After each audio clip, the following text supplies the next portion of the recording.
নমস্কার বন্ধুরা, কেমন আছেন সবাই? আশা করি সবাই খুব ভালো আছেন, সুস্থ আছেন, আনন্দে আছেন। আপনাদের সবাইকে আমার চ্যানেলে স্বাগত জানাই। আজ আমি আপনাদের পড়ে শোনাব সিদ্ধার্থ সিংয়ের লেখা গল্প মৌ পিউল।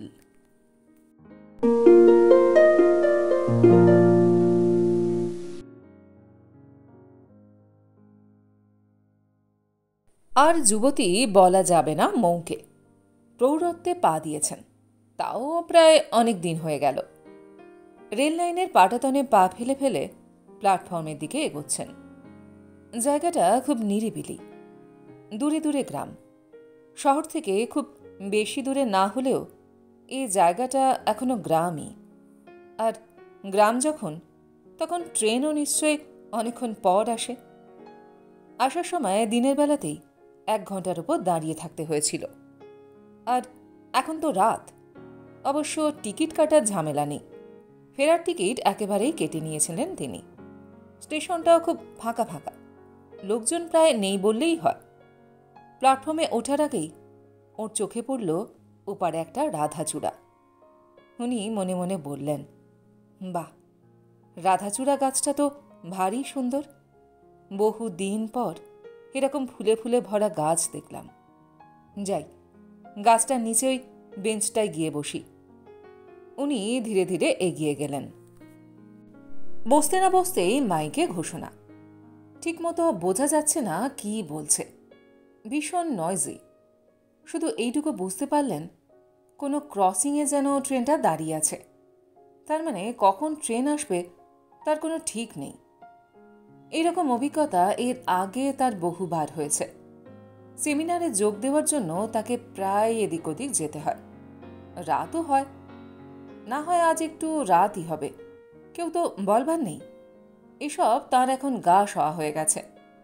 হঠাৎ একটা সুন্দর ফুরফুরে হাওয়া তার শরীর জড়িয়ে দিল।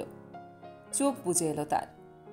চোখ খুলতেই মনে হলো এই স্টেশনটা যেন কেমন, অন্য স্টেশনের মতো নয়। অনেক শান্ত, নির্জন, ফাঁকা ফাঁকা, লোকজনও কম। এমন সময় তিনি দেখলেন একটা লোক পায়ে পায়ে তার দিকেই এগিয়ে আসছেন। লোকটা একদম কাছে এসে তাকে জিজ্ঞাসা করলেন, কোন ট্রেন আসছে কিছু বলেছে? মৌ বললেন, না, ট্রেনটা নাকি কোনো ক্রসিংয়ে আটকে আছে। কোন ক্রসিংয়ে? ঠিক বুঝতে পারলাম না। তারপর মৌ নিজেই প্রশ্ন করলেন, এখানে ঘোষণা টোষণা ঠিক মতো করে তো? বেঞ্চের ধারে বসতে বসতে লোকটা বললেন, হ্যাঁ হ্যাঁ, করবে না কেন? তবে মাইকটা অনেক দিন ধরেই খারাপ। আমি তো মাঝে মাঝেই আসি। আপনি নতুন বুঝি? মৌ বললেন, হ্যাঁ, আমি এখানে এই প্রথম এলাম। এই প্রথম? ও, এই জায়গাটা কিন্তু খুব ভালো। চারপাশে তাকাতে তাকাতে মৌ বললেন, তাই বুঝি? লোকটা বললেন, হ্যাঁ, আমি তো এই জায়গাটাকে এত ভালোবেসে ফেলেছি যে প্রায়ই চলে আসি, বিশেষ করে এই দিনটায়। এই গাছটার তলায় বসে সারাটা দিন কাটিয়ে দিই। আসলে এই গাছটাকে আমি ভীষণ ভালোবাসি। মৌ একটু অবাক হয়ে ওপরে গাছটার দিকে তাকালেন। এই গাছটাকে? হ্যাঁ, ওর সঙ্গে কথা বলি, গল্প করি, ও সব বোঝে, চুপটি করে শোনে। মৌ আরো অবাক, পাগল টাগল নাকি? কি বলছে লোকটা? গাছ কথা শোনে? নিজের মনেই বিড়বিড় করলেন তিনি। লোকটা তখনও বলে চলেছেন, ও তো সব জানে, সব কিছুর সাক্ষী। সে অনেক দিন আগের কথা। আমি তখন কলেজে পড়তাম। কয়েকজন বন্ধু মিলে ঠিক করলাম আমরা গ্রাম দেখতে বেরোব। আমি, গীতি, তরু, কাকলি, তানিয়া, শ্রেয়া, আরও একজন ছিল। লোকটার কথা শুনে ময়ের যেন কেমন লাগলো। লোকটা যে নামগুলো বলছে সেগুলো ওর খুব চেনা। কিছু কিছু মনেও পড়তে লাগলো তার। উনি বললেন, গ্রাম দেখতে? আপনি কোন কলেজে পড়তেন? নিউ আলিপুর কলেজে। ময়ের চোখে মুখে এক ঝলক আলো খেলে গেল। নিউ আলিপুর? আপনি কি পিউল? লোকটা একটু হাসলেন। চিনতে এতক্ষণ লাগলো? আমি কিন্তু তোমাকে প্রথমেই চিনতে পেরেছি। সে কি, তাহলে বলেননি কেন? দেখছিলাম চিনতে পারিস কিনা। একমুখ খুশি নিয়ে মৌ বললেন, তাই তো বলছি, কেমন যেন চেনা চেনা লাগছে। দুম করে কি কাউকে জিজ্ঞাসা করা যায়? একদম অপরিচিত কাউকে জিজ্ঞাসা করা যায় না ঠিকই, কিন্তু স্কুল কলেজে পুরনো বন্ধুদের বেলাতেও কি তাই?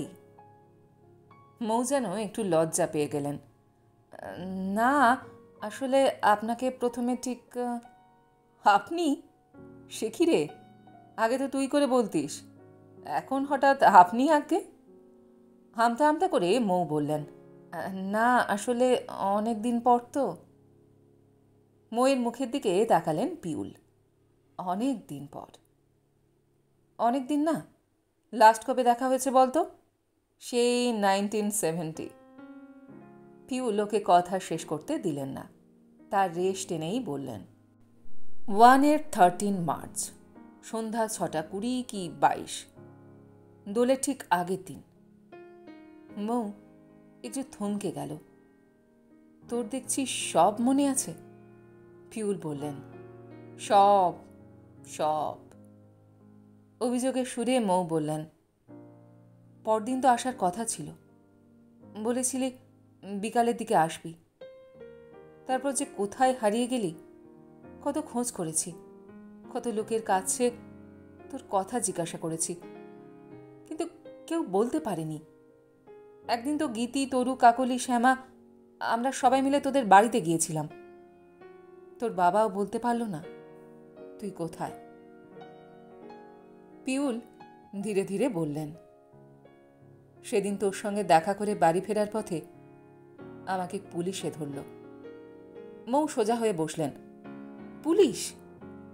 হ্যাঁ, পুলিশ। মনে পড়ে সেই সময়ের কথা? সারা দেশ তখন উত্তাল। বাড়ি থেকে কেউ বেরোলে যতক্ষণ না সে ফিরছে, কেউ বলতে পারত না সে বাড়ি ফিরবে কিনা।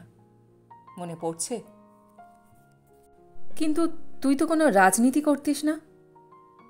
তখন কি কোনো রাজনীতি টিতি লাগতো?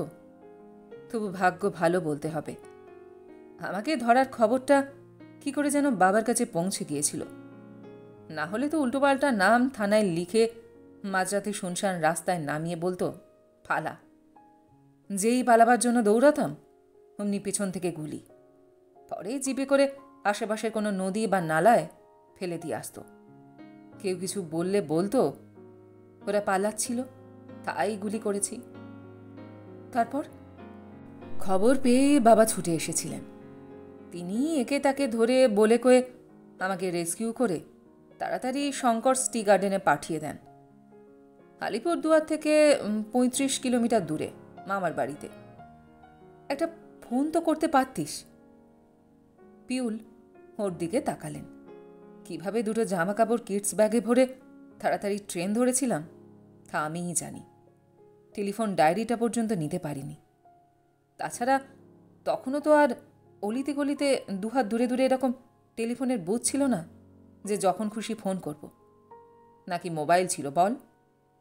থাকলে তো যে কথাটা একজনকে বারবার বলতে চেয়েছিলাম, অথচ কোনো দিন বলতে পারিনি, সে কথাগুলো তো SMS করে অনায়াসে তাকে পাঠিয়ে দিতে পারতাম।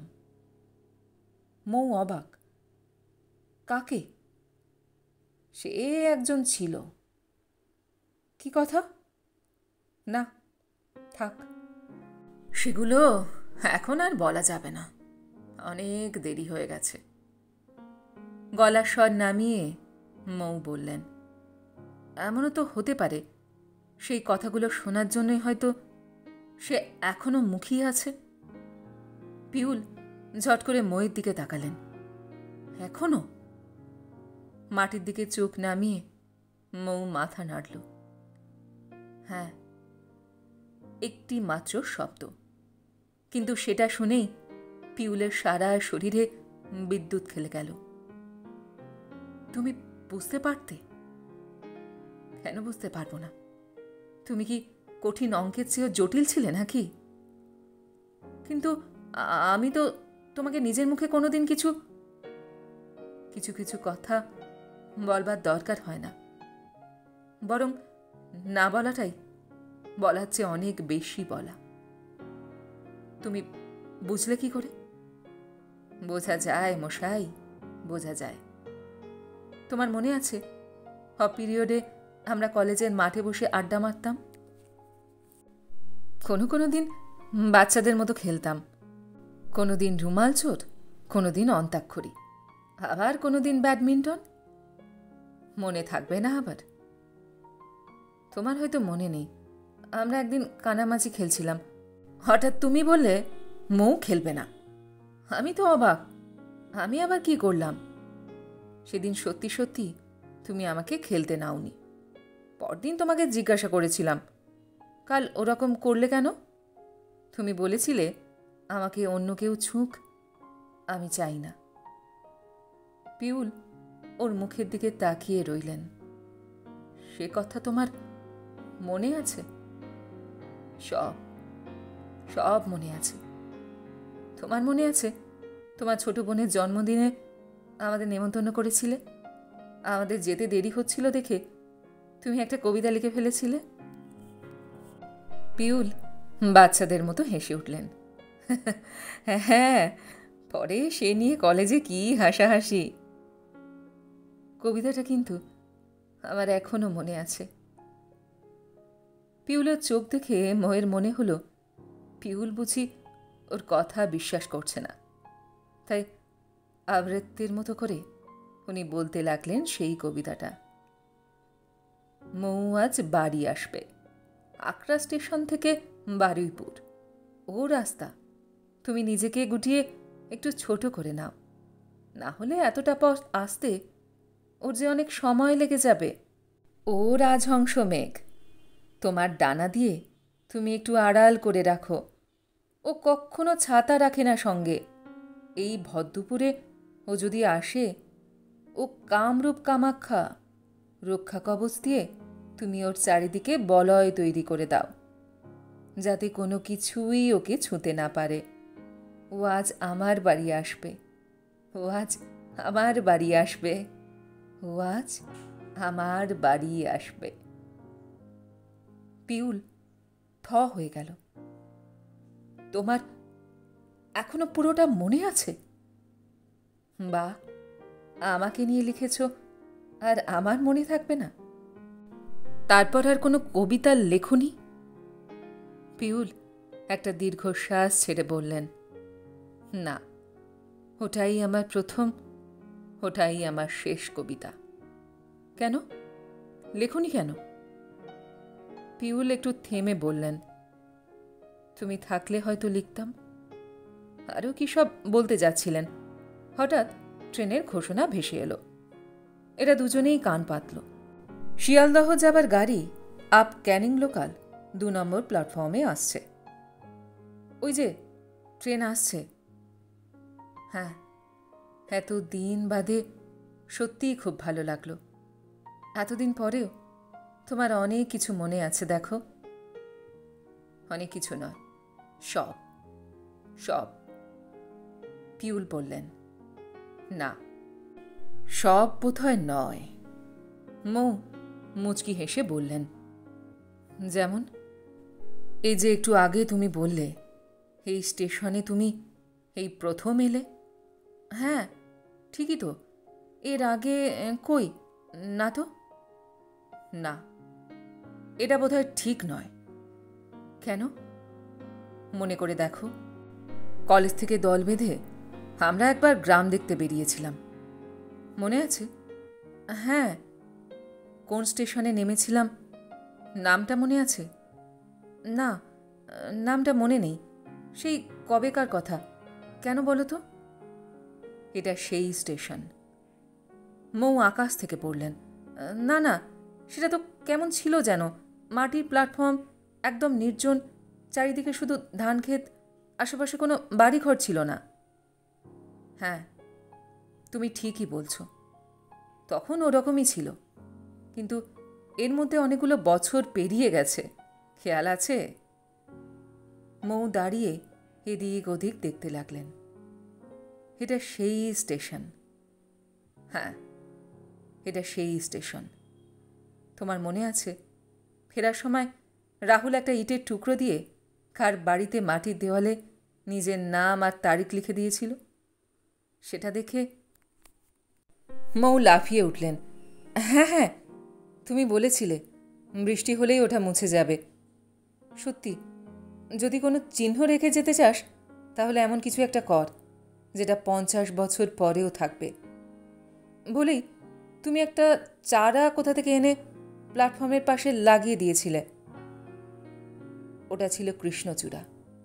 আমার দেখা দেখি তুমিও আর একটা চারা এনে উল্টো প্ল্যাটফর্মে লাগিয়ে দিয়েছিলে। হ্যাঁ হ্যাঁ, সেটা ছিল রাধাচূড়া। আমরা এখন যে গাছটার নিচে বসে আছি এটা সেই গাছ। মৌ অবাক। তাই নাকি? তাহলে তো এর উল্টো দিকের ওই প্ল্যাটফর্মে তোমার কৃষ্ণচূড়াটা থাকার কথা। সেটা কোথায়? মরে গেছে বোধহয়। কথা কটা পিউল এমনভাবে উচ্চারণ করলেন যে পরিবেশটা ভারী হয়ে উঠেছিল। এমন সময় আবার মাইকে ঘোষণা। শিয়ালদহ যাবার গাড়ি আপ ক্যানিং লোকাল 2 নম্বর প্ল্যাটফর্মে আসছে। এত তাড়াতাড়ি?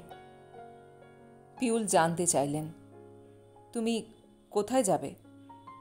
কলকাতা। তুমি? আমি যাব উল্টো দিকে। কথায় কথায় মৌ ফিরে গেলেন পুরনো প্রসঙ্গে। আচ্ছা, পরে যখন তুমি ফিরে এলে তখন যোগাযোগ করলে না কেন? করেছিলাম, ততদিনে তোমরা ও বাড়ি ছেড়ে চলে গেছো। সে তো অনেক পরে। তা হবে। পিউল কেমন যেন উদাস হয়ে গেলেন। একটা চিঠি তো লিখতে পারতে। তোমার বাড়ি চিনতাম ঠিকই, কিন্তু পোস্টাল অ্যাড্রেস তো জানতাম না। তোমরা যে হুট করে এইভাবে বাড়ি ছেড়ে চলে যাবে জানবো কি করে? মৌ ধীরে ধীরে বললেন, যে শহরে তুমি নেই অথচ তোমার স্মৃতি আছে, সেখানে আমি থাকি কি করে? পিউল কিছু একটা বলতে যাচ্ছিলেন, আবার ছেদ টেনে দিল ট্রেনের ঘোষণা। শিয়ালদহ যাবার গাড়ি আপ ক্যানিং লোকাল 2 নম্বর প্ল্যাটফর্মে ঢুকছে। মৌ জিজ্ঞেস করলেন, তোমার ট্রেন কখন? দেরি আছে। আমি এখানে আরও কিছুক্ষণ থাকব। তোমাকে বললাম না প্রতি বছর এই দিনটা আমি এখানে এই গাছটার সঙ্গে কাটাই। হ্যাঁ, সে কথা তো তুমি একটু আগেও বললে, কিন্তু কেন? তোমার হয়তো খেয়াল নেই, এই দিনটাতেই তুমি এই গাছের চারাটা লাগিয়েছিলে। মৌ স্তব্ধ হয়ে গেলেন। মুখ দিয়ে শুধু বেরিয়ে এলো একটা শব্দ, তাই। মৌয়ের মুখের দিকে তাকিয়ে উনি বলে উঠলেন, এই গাছের নিচে বসলে আমি তোমার গায়ের গন্ধ পাই।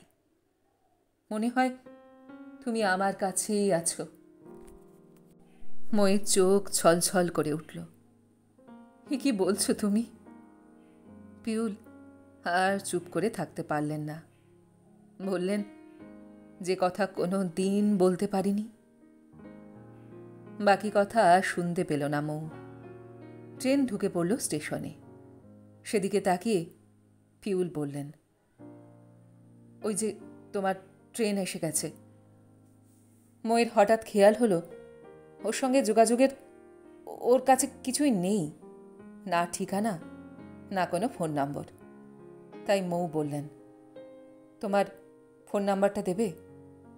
পিউল বললেন, 2439।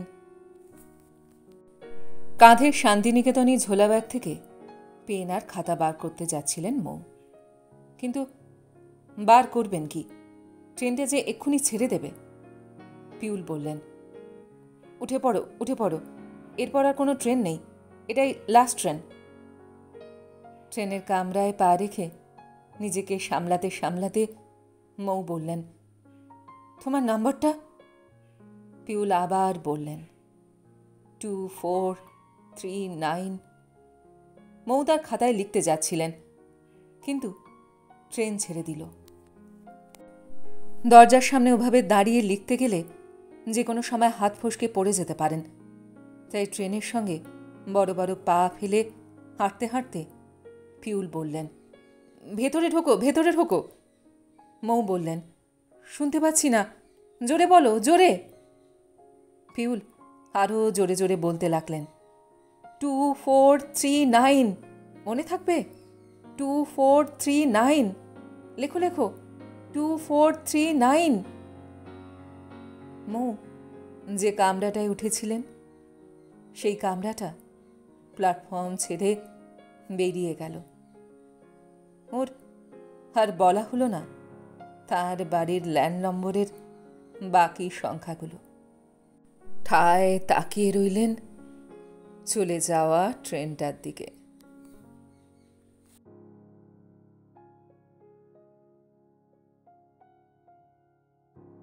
গল্পটি এইখানে সমাপ্ত হলো। আপনারা এতক্ষণ শুনছিলেন সিদ্ধার্থ সিংয়ের লেখা গল্প মৌ পিউল। গল্পটি আপনার কেমন লাগলো বা আমার গল্প পাঠ আপনাদের কেমন লাগলো কমেন্ট সেকশনে অবশ্যই লিখে জানান। যদি আমার গল্প পাঠ আপনাদের ভালো লেগে থাকে তাহলে আশা করব লাইক শেয়ার অবশ্যই করবেন। আর এই ধরনের সুন্দর সুন্দর কাহিনী আরও শুনবার জন্য আমার চ্যানেলটিকে সাবস্ক্রাইব করতে ভুলবেন না কিন্তু। তবে আজ এই পর্যন্ত। আমি খুব তাড়াতাড়ি আবার অন্য কোনো কাহিনী নিয়ে আপনাদের কাছে চলে আসছি। সবাই খুব ভালো থাকবেন, সুস্থ থাকবেন, আনন্দে থাকবেন। নমস্কার।